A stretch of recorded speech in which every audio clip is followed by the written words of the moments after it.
1895 ചലച്ചിത്രം എന്ന വിസ്മയം ഭൂമിയിൽ അവതാരമെടുക്കുന്നത് സമ്പൂർണ്ണ നിശബ്ദതയോടെയാണ്. മുന്നിലുള്ള ഒരു വെളുത്ത പ്രതലത്തിൽ ആളുകൾ ചിരിക്കുന്നതും കരയുന്നതും ഓടുന്നതും എല്ലാം കണ്ട് ആദ്യകാല പ്രേക്ഷകർ അമ്പരന്നു. എന്നാൽ അധികം താമസിയാതെ കാണികളുടെ അതിശയം കെട്ടടങ്ങി. വിരസതയുളവാക്കുന്ന ശബ്ദമില്ലാത്ത തിരക്കാഴ്ചകൾ കാണാൻ ആളുകളെ കിട്ടാതെയുമായി. അങ്ങനെയാണ് ടോക്കിംഗ് പിക്ചേഴ്സ് അഥവാ ടോക്കീസ് എന്ന സംവിധാനം അനിവാര്യമാണ് എന്ന് ചലച്ചിത്ര പ്രവർത്തകരും ചിന്തിച്ചു തുടങ്ങിയത്. എന്നാൽ അക്കാലത്തെ അവികസിത സാങ്കേതിക വിദ്യയുടെ പരിമിതികൾ മൂലം ശബ്ദത്തെയും ചലനചിത്രത്തെയും സംയോജിപ്പിക്കുക എന്നത് ഒരു വലിയ വെല്ലുവിളിയായിരുന്നു. ആ പരിമിതികളിൽ നിന്നുകൊണ്ട് തന്നെ 20-ാം നൂറ്റാണ്ടിന്റെ തുടക്കത്തിൽ ഹ്രസ്വചിത്രങ്ങളിലും മറ്റും ശബ്ദം സന്നിവേശിപ്പിച്ചു. എന്നാൽ അവയ്ക്ക് പൂർണ്ണമായ രസം പ്രദാനം ചെയ്യുവാനും കഴിഞ്ഞില്ല. അതേസമയം ദൈർഘ്യം കൂടുതലുള്ള സിനിമയുടെ ശബ്ദമില്ലാത്ത അവസ്ഥയ്ക്ക് ചിലരൊക്കെ പരിഹാരം ചെയ്തു തുടങ്ങി.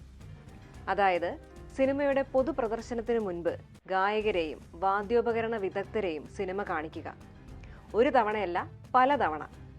അങ്ങനെ സിനിമയുടെ എവിടെയെല്ലാമാണ് പശ്ചാത്തല സംഗീതം വായിക്കേണ്ടതെന്നും എവിടെയെല്ലാമാണ് പാട്ടുകൾ പാടേണ്ടതെന്നും അവർ പഠിച്ചെടുത്തു. പിന്നീട് ഓരോ പ്രദർശനത്തിനു മുൻപും ആ കലാകാരന്മാർ തങ്ങളുടെ ഡ്രംസും ഗിറ്റാറും ഒക്കെയായി തിയേറ്ററിൽ സ്ഥാനം പിടിക്കും. പ്രദർശനത്തിനൊപ്പം പ്രകടനവും തുടങ്ങും. കേരളത്തിലെ കാര്യം പറഞ്ഞാൽ രസകരമാണ്.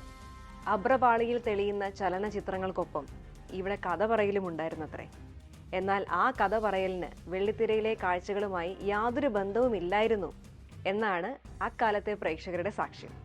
ഏതായാലും പ്രേക്ഷകർ കാത്തിരുന്ന ശബ്ദവും ദൃശ്യവും ഒരുമിച്ചുള്ള ആസ്വാദനം 1927 വെള്ളിത്തിരയിൽ സാധ്യമായി.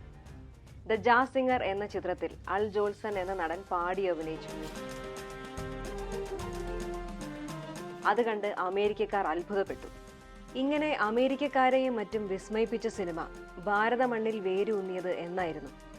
1913 രാജാ ഹരിചന്ദ്ര ഇറങ്ങിയപ്പോഴാണോ?